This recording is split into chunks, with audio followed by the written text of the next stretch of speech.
Good morning दोस्तों, मैं Sandeep loyal आप सभी का लॉयल क्लासेज पे स्वागत करता हूं और सीईटी के एक इंपॉर्टेंट और जबरदस्त न्यूज इंफॉर्मेशन के साथ आप लोगों के बीच। और ये न्यूज आज के न्यूज़पेपर में आई हुई है। आप देख सकते हैं यहाँ पे हरियाणा में ग्रुप सी और ग्रुप डी पदों की भर्ती के लिए यानी जो सीईटी है उसकी अधिसूचना में संशोधन होगा। क्या संशोधन यहाँ पे बताया गया है उसके बारे में हम लोग यहाँ पे बात करते हैं। सबसे पहले देखिएगा वो चीजें आप सबको जो पता है कि कितने % सोशियो इकोनॉमिक्स के मार्क्स जुड़ेंगे वो भी है। दूसरा इंपॉर्टेंट जो न्यूज इंफॉर्मेशन इसमें बताई गई है कि मिनिमम पासिंग मार्क्स निर्धारित होंगे कि कम से कम जो है जनरल कैटेगरी के कैंडिडेट के कितने मार्क्स होने चाहिए और रिजर्व कैटेगरी के मार्क्स कितने होने चाहिए। हालांकि इससे मुझे नहीं लगता कि बहुत ज्यादा कोई फर्क पड़ने वाला है, क्योंकि इसमें आगे ये भी बताया गया है। अब जैसे लगभग सभी परीक्षाओं में ये होता है कि मिनिमम सीईटी के लिए जो पासिंग मार्क्स यहाँ पे बताए गए हैं कि कितने पासिंग मार्क्स लेने यहाँ पे जरूरी है। सीईटी में अगर जनरल कैटेगरी की बात की जाएगी तो 50% जो है मिनिमम पासिंग मार्क्स होंगे, कम से कम 50% आने अनिवार्य हैं। और दूसरा जो है रिजर्व कैटेगरी की अगर बात की जाएगी तो रिजर्व कैटेगरी में यहाँ पे कह दिया गया है कि 40% जो है यानी 40 नंबर जो होंगे वो पासिंग मार्क्स होंगे। इसके बाद ये भी यहाँ पे कहा गया है कि अगर कोई वैकेंसीज हरियाणा HSSC जारी करता है, सबसे पहला पॉइंट ये होगा कि आपके पास अगर 50% स्कोर है तो आप वैलिड हैं, आप अप्लाई कर सकते हैं आगे आने वाली सभी भर्तियों में। सबसे पहले क्या होगा, सीईटी का पेपर होगा। सीईटी के पेपर के बाद आपके पास एक स्कोर कार्ड आ जाएगा। 50% अगर मार्क्स मिनिमम है आपके पास जनरल कैटेगरी में और 40% अगर है रिजर्व कैटेगरी में तो आपका स्कोर कार्ड जो अगले 3 साल तक के लिए वैलिड है। आप उसमें जब चाहें अगले जब भी सीईटी होता है आप उसमें संशोधन कर सकते हैं, आप अपना पेपर फिर से देके अपने स्कोर कार्ड को इंप्रूव कर सकते हैं। अब ये नंबर अगर आपके पास आ गए हैं फिर HSSC आपसे इच्छा पूछेगा, जैसे HSSC ने कोई वैकेंसीज यहाँ पे निकाल दी है, मान लीजिए फीमेल सुपरवाइजर की वैकेंसीज निकाल दी है, ठीक है, फीमेल सुपरवाइजर की वैकेंसीज निकाल दी है और उसका कहना है कि अगर वैकेंसीज की संख्या 30 से 40 के बीच होती है, 30 से 40 के बीच होती है तो 5 गुना कैंडिडेट को बुलाया जाएगा और 40 से ऊपर अगर वैकेंसीज हैं तो 4 गुना कैंडिडेट को बुलाया जाएगा। इसलिए 50% पासिंग मार्क्स जो यहाँ पे दिए गए हैं वो कोई बहुत बड़ा टास्क नहीं होगा। मान लीजिएगा कि 50% 9 लाख बच्चों में से 4 लाख कैंडिडेट कम से कम ऐसे होंगे जो 50% मार्क्स बहुत आसानी से ले लेंगे, बहुत आसानी से ले लेंगे। अब वैकेंसीज फीमेल सुपरवाइजर की आई है यहाँ पे 30 और अब वो HSSC आपसे इच्छा पूछेगा कि कौन इन वैकेंसीज में जाना चाहता है, तो इन 4 लाख वाले जो हैं ये एलिजिबल हो गए हैं।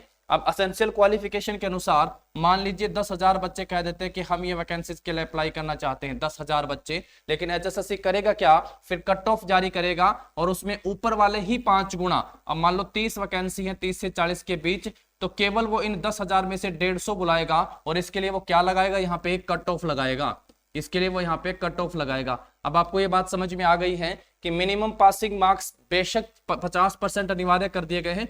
और मैं तो ये कहता हूं कि अगर एक पात्रता परीक्षा के आधार पर ये है तो जितने आप मिनिमम पासिंग जैसे एचटेट में होता है कि 60% नंबर लाए हैं उसके बाद सभी कैंडिडेट जो हैं आगे आने वाली भर्ती प्रक्रिया में शामिल होते हैं, सभी कैंडिडेट शामिल होते हैं। इसका मतलब ये हुआ यहाँ पे कि अब ये 30 वैकेंसीज महिला सुपरवाइजर की आ जाती हैं, उसके बाद फॉर एग्जाम्पल मान लीजिएगा कि MPSW की भी वैकेंसीज आ जाती हैं, MPSW की वैकेंसीज आ जाती हैं, या हम लोग यूं समझे यहाँ पे कि फूड सप्लाई इंस्पेक्टर की वैकेंसीज आ गई हैं, फूड सप्लाई इंस्पेक्टर की वैकेंसी आ गई। वो वैकेंसीज अगर 50 हैं या फिर मान लो वो वैकेंसीज 500 हैं और 500 में मान लो 2,000 बच्चों को यहाँ पे अगर बुला लिया गया तो ये जो 150 बच्चे थे ये जो हैं फीमेल सुपरवाइजर में भी शामिल हैं और ये इन 2,000 बच्चों में भी शामिल हैं, इन 2,000 बच्चों में भी शामिल है यहाँ पे, ठीक है, ये 2,000 में भी शामिल हो गए हैं। यानी कई बच्चे तो ऐसे होंगे जो भर्ती प्रक्रिया में तब तक शामिल होते रहेंगे जब तक कि उनका खुद का सेटिस्फेक्शन ना हो जाए, और कई बच्चे ऐसे होंगे जिनका किसी भी वैकेंसी में नंबर आने की उम्मीद नहीं होगी। तो मिनिमम पासिंग मार्क्स तो यहाँ पे 50% बता दिए हैं जनरल के लिए और 40% यहाँ पे बता दिए हैं रिजर्व के लिए। ये बात इस न्यूज़पेपर में लिखी गई है, मैं अपनी तरफ से नहीं बता रहा, इसमें बहुत साफ शब्दों में यहाँ पे लिखा है। ये आप लोग यहाँ से देख पा रहे हैं, यहाँ पे क्या लिखा हुआ देखिएगा, 30 से कम। अब यहाँ पे कहता है कि सीईटी के स्कोर के अनुसार हरियाणा कर्मचारी चयन आयोग सीईटी से पहले विज्ञापित पदों के लिए उम्मीदवारों से इच्छा पूछेगा कि वो किस पोस्ट के लिए जाना चाहते हैं। अगर पदों की संख्या 30 से कम है, और आप जानते हैं दुनिया भर की कैटेगरी आती है और वैकेंसीज की संख्या 100 से कम वाली बहुत सी ऐसी कैटेगरी हम लोगों के सामने होंगी, तो अगर 30 से कम है तो 5 गुना ही इच्छा जता सकेंगे। अगर पदों की संख्या 30 से 40 के बीच है तो इसका मतलब वो 150 ही इच्छा जता सकेंगे, ये 150 कैंडिडेट आ सकते हैं। और अगर पदों की संख्या 40 से ज्यादा है तो 4 गुना कैंडिडेट ही इच्छा जता सकेंगे और इसके लिए जो आयोग है वह कट ऑफ मार्क्स भी बताएगा। अगर ज्यादा उम्मीदवारों ने इच्छा जता दी तो इस संख्या के बाद वालों को इग्नोर कर दिया जाएगा। इस संख्या वालों को क्या कर दिया जाएगा? इग्नोर कर दिया जाएगा। सभी का पेपर यहाँ पे नहीं लेगा HSSC। और अगर ये संख्या पूरी नहीं होती है तो आयोग अन्य उम्मीदवारों को इच्छा यहाँ पे कहेगा कि आप लोग भी अब आगे प्रोसेस में शामिल हो सकते हैं। समझ पाए इस बात को? कह रहे हैं कि अगर 150 कैंडिडेट हैं और 150 से प्लस वाले चाहे कितने भी हैं उनको आयोग इग्नोर करके चलेगा कि नहीं, इनको भर्ती प्रक्रिया में शामिल नहीं किया जाएगा। नेक्स्ट जो स्टेप होगा, नेक्स्ट जो पेपर होगा, इसलिए सीईटी जो है बहुत यहाँ पे इंपॉर्टेंट है। सबसे पहला काम आप सबका क्या है? अगर किसी ने अभी तक सीईटी का फॉर्म नहीं भरा है तो आप सीईटी का फॉर्म भरिएगा।